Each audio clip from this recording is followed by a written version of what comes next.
সকলো খেলা বস্তু খেলা হৈ গ'ল এতিয়া আনক মানে উপায় নাপায় পাকঘৰতে পাটিখন পাৰি পেলাই এনেকৈ বাচন বৰ্তনে ওলাই দিছোঁ লাষ্টত তাৰ উপায় নাপায় সেইবিলাক চব ওলাই দিছোঁ আৰু তাতে ভালকৈ ঢাকিছোঁ তাই মানে সৰু বাচ্চা সকলোৰে হয় নেকি এনেকুৱা যে ইহঁতে আপোনাৰ এটা খেলা বস্তুৰে বেছিকৈ খেলি বেয়া পায় আৰু এইবিলাক টিভিত কাৰ্টুন চাই থাকিব বিচাৰে কিন্তু সেইবিলাক দিব বেয়া লাগে বেছিকৈ চাব কাৰণ হেবিট হৈ গ'লে পিছত মানে বহুত দিগদাৰি পাম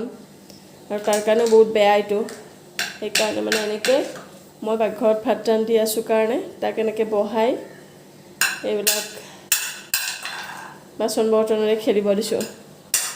আপোনালোকে বাৰু কি কি কৰে আপোনালোকৰ বাচ্চাবিলাকক অকলে যদি থাকে কেনেকৈ চম্ভালে জনাবচোন কমেণ্টত ময়ো শিকিব পাৰিম আপোনালোকৰ পৰা